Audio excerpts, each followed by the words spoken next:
අද අපි බලමු මෙන්න මේ වගේ එම්බ්‍රොයිඩර් වීඩියෝ එකක් ලේසියෙන්ම හදාගන්නේ කොහොමද කියලා. මේකට පොඩි වැඩක් කරන්න තියෙන්නේ. අපි ඉස්සෙල්ලාම අපට ඕන පින්තූරය හොයාගන්න ඕනේ. මම මෙන්න මේ පින්තූරය තමයි මේ වගේ එම්බ්‍රොයිඩර් වීඩියෝ එකක් හදන්න යොදාගන්නේ. මේක අපි ඩවුන්ලෝඩ් කරා. ඊළඟට ෆ්ලෝ එකට ගියා. නිව් ප්‍රොජෙක්ට් එකක් ඕපන් කරා. ඊළඟට අපි අර ඩවුන්ලෝඩ් කරගත්ත පින්තූරය මේකට අප්ලෝඩ් කරා. මෙන්න මේක අප්ලෝඩ් වෙනවා. ඊට පස්සේ අපට ඕනේ මෙන්න මේ වැඩේට මෙන්න මේ මාස්ටර් ෆොන්ට් එක.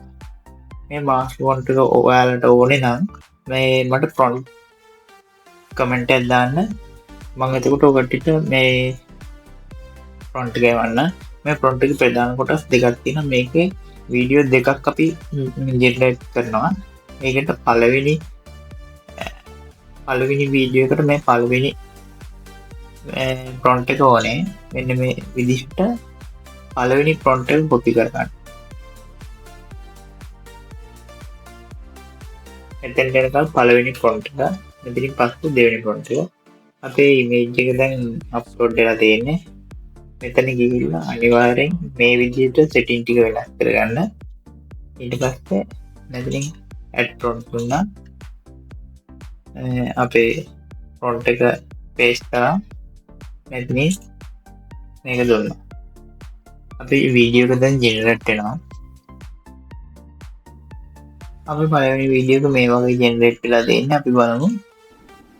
මෙන්න මේ විදිහට ජෙනරේට් කරලා තියෙනවා. අපි දැන් අපේ දෙවෙනි වීඩියෝ එක ජෙනරේට් කරගන්න මේ වීඩියෝ එක අන්තිම වෙනකල් ගිහිල්ලා මේ ප්ලේ හෙඩ් එක නවතින තැන ඉඳලා මෙතන එනවා මෙන්න මේ වගේ අයිකන් එකක්. ඒක උඩ ක්ලික් කරන්න. එතකොට අපේ මේ අන්තිමට තියෙන ෆ්‍රේම් එක සේව් වෙනවා. මෙන්න මේ වගේ සේව් වෙලා තියෙන්නේ. ඊට පස්සේ අපි යන්න ඕනේ අපේ ආයි මාස්ටර් ෆොන්ට් එකට ගිහිල්ලා දෙවෙනි ෆොන්ට් එක කොපි කරගන්න. මේ විදිහට දෙවෙනි ෆොන්ට් එක කොපි කරගත්තා.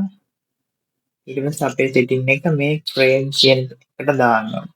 දාලා මෙතනින් ගිහිල්ලා ඇඩ් ප්‍රොන්ට් දුන්නා. අපේ ෆොන්ට් එක කොපි කරා. ඉතින් සෙන්ඩ් කරා. අපේ දෙවෙනි වීඩියෝ එක මේ විදිහට ජෙනරේට් වෙනවා.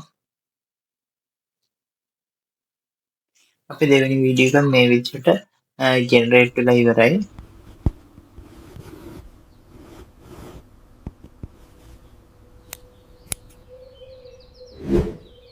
මේ විදිහට අපේ වීඩියෝ එක ජෙනරේට් වෙලා ඉවරයි. ඊට පස්සේ අපිට තියෙන්නේ මෙන්න මේ ඉරිතුන උඩ ක්ලික් කරලා මේක ඩවුන්ලෝඩ් කරගන්න. වීඩියෝ දෙකම ඩවුන්ලෝඩ් කරලා අපි කැමති වීඩියෝ එඩිටින් සොෆ්ට්වෙයාර් එකට මේ වීඩියෝ දෙක දාලා එක්ස්පෝර්ට් කරගන්න තමයි තියෙන්නේ. ඊට පස්සේ ඔයාලගේ කැමති සෝෂල් මීඩියා එක අප්ලෝඩ් කරලා මේ වගේ වීඩියෝ කරන පේජ් එකක් කරගෙන යන්න පුළුවන්.